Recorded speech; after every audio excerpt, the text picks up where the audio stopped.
What is going on, guys? It's the Mad Dragon. It's Monday, and that can mean only one thing. We're continuing the series, checking out the world ranking, seeing what shifted up due to round 4 of the Rugby Championship being over, and then afterwards we'll have a look at the Superbru results because there's some big results. So starting out with the world rankings. Now, there's been some really fun shifts in the last few weeks, seeing how these teams have moved. The Rugby Championship's been a really fun series to cover just because of how close it's been. Teams winning one game, then losing the next one.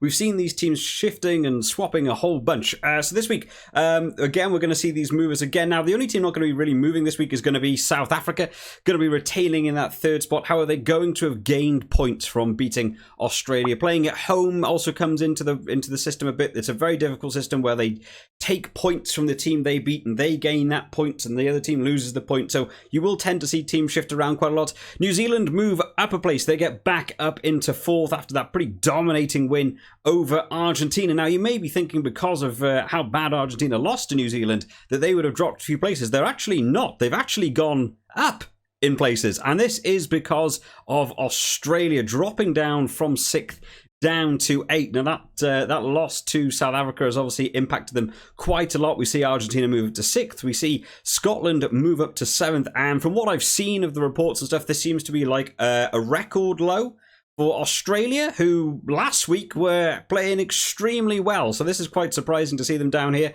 Now, when you talk about like World Cup pools and stuff coming up, considering that a lot of people would have Australia and Wales as the two big hitters, really, in Pool C, alongside with Fiji, who are down here in 12th.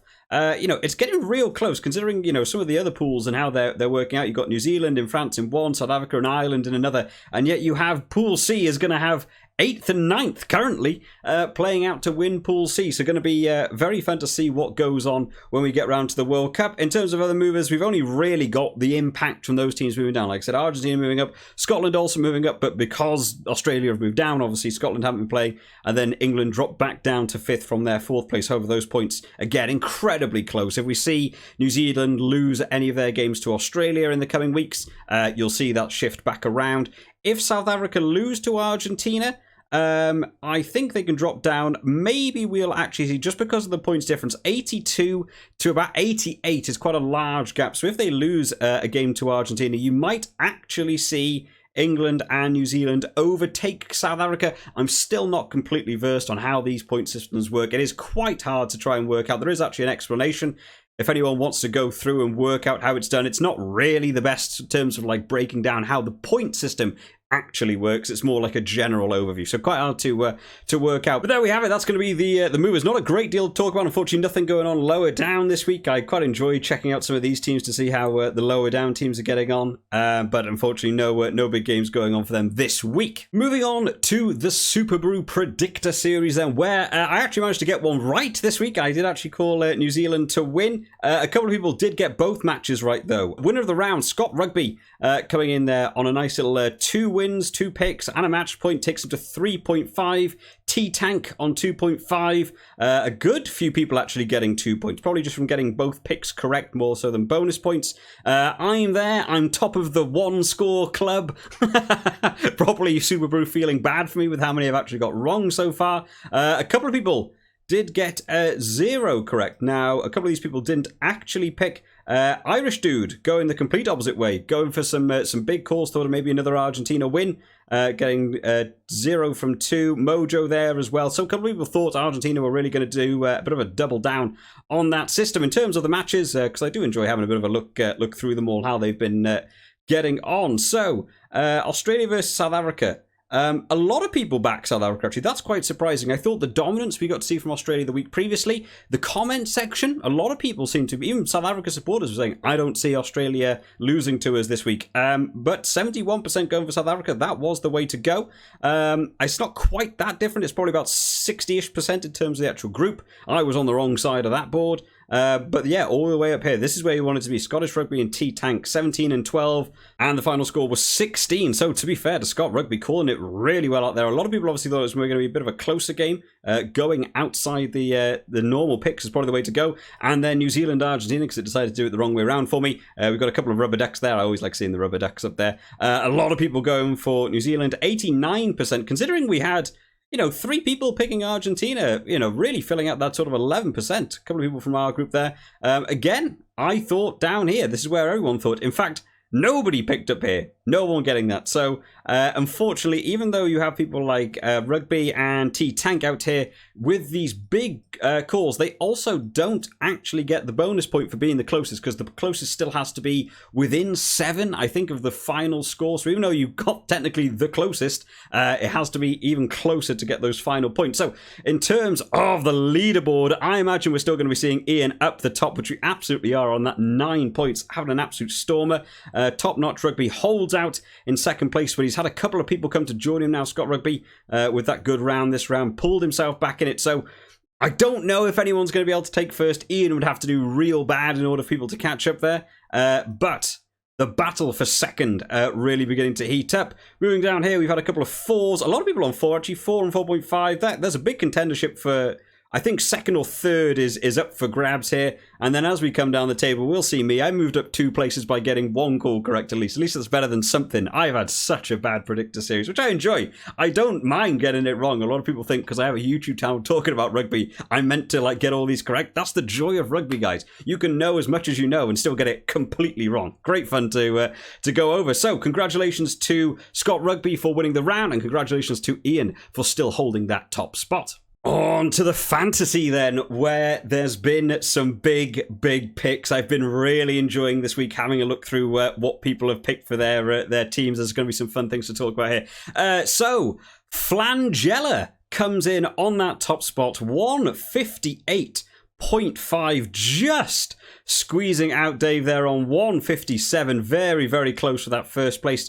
Etai comes in there on 147. And you get to see me. Finally, I'm somewhere high up on one of these boards for a change. 140, very close behind Top Notch Rugby. Only a point difference from me. Point spreading wise, less points this week up for grabs. Realistically, it seemed like by going through the players, if you picked a New Zealand player in almost any position, they were probably the top person in that position. So as long as you had your 6 New Zealand players, you were probably somewhere around here, just because by proxy of them having such a massive win. If you're a moron like me and keeps backing Will Jordan, who does nothing. I don't know if people don't like him in New Zealand anymore. I keep picking him as captain. He scored, I think, 4 or 5 points this week. Meanwhile, people like Caleb Clark scored 15. We had Ardi Sarvea scoring 20-odd points.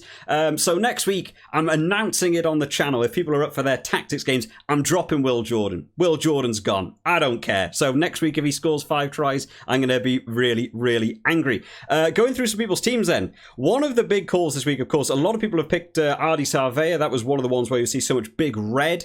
A couple of the New Zealand sort of back row did pretty well. A couple of people like me picking Pablo Matera as well didn't really do well. Argentina, I thought with the amount of tackles they did, maybe they've got up there. Unfortunately not. It looked like you basically wanted New Zealand or South African back rows to be doing something, but even South African back rows didn't necessarily score that well. One of the big talking points, which unless you're like me and you really enjoy going through everyone else's teams, a lot of these people at the top, not including me, but a lot of these people at the top, I'm going to call everyone out here now.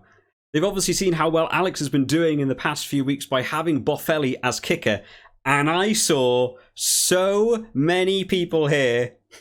I'm calling you all out. You all changed your tactics this week and picked Boffelli as your kicker. The 1 week Boffelli just wasn't allowed to kick any points, which was a real shame. As well as a couple of these people, I've seen a couple of people at the top as well, also had Richie Mwanga as your fly half, but you picked Boffelli as the kicker because, that's how it's been going so far. And it's the 1 week had you picked Richie Mwanga as a kicker. I think there was something ridiculous, like 35 points up for grabs. And I don't think anyone picked him as a kicker. I think there was a massive amount of points from a kicker. So has Boffelli's reign of the big point scorer from kicking from Brew been over? I'm not sure, but I'm waiting for a couple of people that do normally drop down in the comments on these videos just to see their hatred for how this round went for them, because some of these scores could have flipped round a lot. Going over to the leaderboard then, we'll keep going on with this because I much prefer this leaderboard to the other one. So Alex is still retaining that top spot on 539.5. Flangella, very close, 5.5. Of course, they do adjust these points a little bit. I don't think Flangella was top on Saturday. After a couple of days, they update some of the stats and stuff. So making a big comeback. I did think there was going to be about a 15-point difference between first and second. Flangella's had a big point points boost, so only 5.5 points behind. So we're getting real tight now for that top spot. Etai remains in that third position, and Dave coming up 7 places from that big round from him, pulls him back to 516. It's not terribly far away, to be fair. 23 points. We've still got 2 rounds to go. Can absolutely get in there. Klansman down 4 places. Going from second a couple of weeks back with a superb round. Maybe one of the best rounds I've ever seen.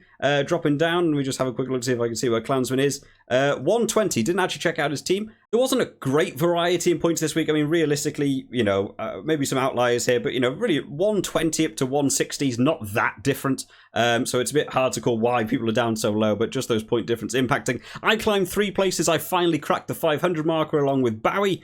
We got up there 503 and 502. I may be within shooting range. Maybe if I finally drop Will Jordan and actually pick a decent captain. I want to point out as well, I have picked Will Jordan for the last 3 rounds and he's done nothing for the 3 rounds. So I'm kind of glad to still see me even holding 7th. At this point, I feel like if I'd actually picked some better captains, I even could be competing up here for the top. But we'll see how the last couple of rounds get on. But congratulations to Flangella for winning the round. Very close to Dave. Very sadly didn't manage to quite get there. And Alex, for the 4th round in a row, her first time ever doing one of these championships, she gets to hold out on that top spot. Absolutely amazing that she started out in this first week. Now, obviously, next week, there's some big switch-ups. We've got all the teams swapping round. It's going to be really fun to try and mix up our teams again after some of the rounds are done. I've suddenly got a bunch of Australian players. I'm feeling not very confident anymore, so going to be some big switch-ups. So hopefully you guys are enjoying the Superbru series that has been going on the channel. If you enjoyed this one today, make sure to drop this video a like and make sure to subscribe to the channel just to keep up to date with all the latest videos as they come out. I'll see you all next time, guys. Bye-bye.